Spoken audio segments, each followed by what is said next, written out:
Hi, good morning po sa mga katulong. Shoutout po sa mga katulong kagaya ko dito ngayon sa Qatar. Ngayon, ang oras po ngayon dito ay is 8:30 in the morning. So, bago ang lahat, maglinis po muna tayo. Remember, bago mag-YouTube. Okay, bago ang lahat, mag-intro muna po tayo. Ako po pala si Angelique Marie and welcome to my vlog. Ngayon po, ang i-share ko po ngayon sa inyo is pasensya na sa boses ko kasi tulog yung alaga ko, hindi pwedeng maingay. At meron ding mata dyan, nakasubaybay, nakakarinig yan ng boses, kung ano ang kung hindi niya kung hindi niya kami makikita, naririnig, pinapakinggan niya yung boses kung saan kami. Ganyan yan siya. So, ngayon, i-share ko nga sa inyo yung tips, konting tips na kung may plano ka or ikaw ay beginner, first timer, ex-man, ex-abroad. So, dapat po talaga dito pag may plano kang mag-abroad, dapat number 1 is marunong ka mag-Ingles. Hindi naman sa pressure ko kayo na English talaga kasi ako hindi ko din alam masyadong English. Siyempre hindi tayo nakatapos. Anyway, English po, basic lang naman po. Kailangan makakommunicate tayo sa kanila ng English kasi first timer tayo eh. Hindi po natin alam ang lengguwahe nila pagdating dito. Kaya dapat English talaga. English yung mas okay na kasi mas marami dito kasi edukada. Nag-aral. Siyempre, nakatapos din sila ng pag-aral dito. Marunong din po sila mag-English. Yung amo ko, English sa amin hanggang ngayon. English. Actually, mixed na rin siya kasi alam na rin namin konti-konti yung lengguwahe nila. Kaya, ano na lang sila, ano ba yan? Mix nila ang salita nila sa amin. Tapos, English talaga kasi para hindi kayo parang tulala dito. Hindi kayo yung parang tingin lang sa amo nyo. Kung ano ang action niya. Mahirap pag wala kayong alam na lengguwahe papunta dito. Alam nyo lang yung Filipino. Hindi po.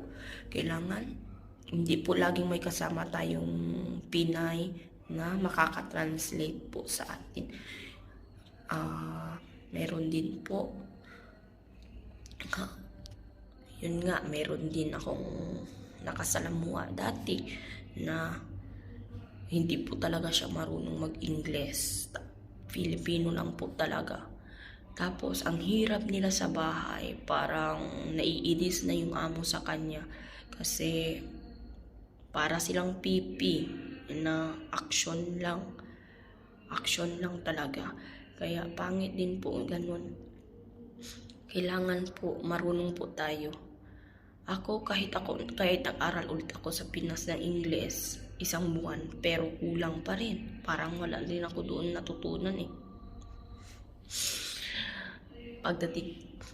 Pagdating dito, parang ano lang ako, yung sa akin lang, sa sarili ko lang, bahala na kung wrong grammar ako, kung wrong ang sinasabi ko, basta ang alam ko din sa kanila dito, hindi din sila perfect ang English nila. Hindi po kagaya sa USA. Hindi naman po tayo pupunta ng USA para perfect talaga yung English. Dito din sila hindi din perfect po ang English nila, pero kailangan marunong kang magsalita sa kanila, magpag-communicate. Okay, kailangan po din tayo feeling close sa kanila. Hindi naman din sobra Pero kailangan tratuhin natin din sila ng parang kakilala na kita dati pa. Pero wag masyado, konti lang. Example, give your smile. Ngitian mo rin sila pag mag-greet ka sa kanila ng umaga, greet ka sa kanila. Dito kasi hindi lang umaga rin nag-greet, kundi pagka salubong mo sa kanila, pagpasok mo sa pintuan, galing ka sa labas, tapos hindi mo alam na sa upuan na pala sila, sa sala na pala sila. So dapat mag-greet ka talaga sa kanila. Yun talaga yung greetings nila sa lengguwahe nila. Next time i-share ko din sa inyo next time. Tapos yun nga, hindi lang sa amo yung focus natin, kung ano kaya yung dapat kong gawin kung andyan yung amo ko. Syempre yun na din, pero yung kasamahan din po natin, kailangan sa kasamahan mo sa bahay, mapalahi mo man or ibang lahi, dapat marunong ka makisama. Huwag yung sarili mo lang. Dapat marunong ka rin makipagkaibigan sa kanila. Dahil mahirap na pag lalo nang matagal yan sila, matauna sila sa iyo sa bahay. Delikado din, kasi hindi naman sa tinatakot ko kayo, kasi based on my experience, yung mga ibang lahi, lalo ng ibang lahi, pag una yan sila sa bahay, tapos nakikita nila na ay, itong bago, wala mo itong alam, harap-harapan mo, nagkikipagtawanan sa lengguwahe nila or sa lengguwahe dito, kasi eksperto na sila. Yan, ganyan ang ugali nila. So, beware din. Dapat marunong tayo makipagkaibigan, balance, ganyan lang mo lang sila, biru-biruin para maging kaibigan kayo, para turuan din kayo kung ano yung kailangan yung gawin, paano kayong magsalita. Makinig talaga kayo. Ako guys, walang nagturo sa akin kung ang lengguwahe dito, promise, wala. Sarili ko lang, tenga ko lang, nakikita ko yung action nila, nakikita ko yung paano nila bigkasin ang salita nila. Yun, hanggang sa 2 buwan ako sa unang amo ko. 2 buwan ako, pero marunong na ako magsalita. Hindi man diretso, at least yung mga basic din na salita nila, alam ko na. Yun lang. At yun din, dapat una talaga, pagbangon mo, syempre magbanyo ka, maglinis po talaga muna tayo. Huwag munang maghawak ng CP. Okay? Dapat linis mo muna. Dito kasi ang trabaho ko pag umaga. Syempre, may bata po akong kasama. Okay lang sa amo ko kung anong oras ako babangon. Okay lang sa kanya kasi may mata naman sa kwarto ng bata. Nakikita niya na puyat ako. Hindi niya ako pinipressure na gawin mo to. Syempre, common sense lang po. Alam natin ang mga amo dito na hindi lang po isang trabaho ang gusto nilang gawin mo. Gusto nilang multi. Ganyan yan sila. So, hindi ko alam kung correct ba yung sinabi ko. Tapos yun na nga, maglinis po muna talaga. Kasi sa unang amo ko, hindi ko kasama ang bata matulog. Nagigising po talaga ako ng alas 5 kasi lalo na may pasok ang mga bata. Nako, alas 12 ng madaling araw ang pahinga ko. Syempre, magsisipi pa ako. Kasi syempre tingnan ko muna yung mensahe ng asawa ko, mensahe ng mga anak ko, kung ano ba sila. Kung okay ba sila, syempre titingin muna tayo ng TikTok, YouTube, ganyan. Anong oras na ako matatapos? Siguro mga 1:00. Syempre, minsan hindi na lang, nagbe-mensahe na lang ako. Kasi may alas 5, dapat bangon na ako. Gisingin ko pa yung mga anak niya. kasi pupunta ng eskwelahan. Sobrang hirap po talaga doon. Kaya surrender talaga ako. Hindi lang sa trabaho, sa ugali nila. Walang pahinga. Pero ngayon dito, ang gising ko dito is depende kasi gusto ko rin manood ng gumawa ng video para sa inyo. Syempre para may oras pa ako. Magigising ako ng 7:30. Minsan talaga pag okay yung tulog ko. Pero pag hindi okay, 8:00 talaga ang bangon ko. Kasi, yun lang. Ito lang naman ang etong sala dito, dyan, papunta doon. Hindi ako pwedeng magretrato eh. Pati dito, ito hagdan nila dito, papunta kwarto nila. Yan lang naman ang lininisan ko. Kwarto nila. Yung isang kwarto din niya, yung pangbihis niya doon. Kunin ko lang yung mga marumi. Dalhin ko sa iba din ang tagalaba ng damit ng amo ko. Ako, damit lang ng alaga ko ang lalaban ko. Plaplansyahin ko, damit lang ng alaga ko. Tapos, linis lang, konting linis lang dito. Tapos pag hapon wala na, tulong-tulong na ako sa kasama ko kung kailangan niya ang tulong ko. Kung may utos sa amo ko, gagawin ko. Pero pag wala po ako sa alaga ko, yun lang. Kailangan po, respeto po talaga. Kailangan marunong po talaga tayo makipagkumbaba sa amo. Hindi po, sa Pilipinas, wala akong maraming trabaho. Sa Pilipinas, uupo ako. Kahit dyan sa upuan, may upuan kami. Hindi ako umuupo dyan sa baba. Dyan sa sahig. Hindi ako umuupo. Huwag kayong ganyan dito pag may plano kayo mag-abroad or andito na kayo. Tanggalin nyo ang trabaho nyo. Iwasan nyo yung ugali ninyo na ganyan. Dito, ang amo, obserbahan talaga kayo. Simula 1 buwan, first month ninyo dito, hanggang 3 buwan, obserbahan yan kayo. Kung okay talaga ang ugali ninyo. Kasi pag ayaw din kayo, baka itapon na kayo doon sa labas. Ibalik na kayo sa ahensya nyo. Kaya dapat, kung alam natin na ang pinasukan nating trabaho ay katulong. Hindi po tayo nagpunta dito bilang call center agent. Hindi po.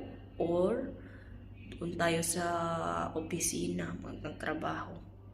Hindi. Dito pumunta tayo para maging katulong.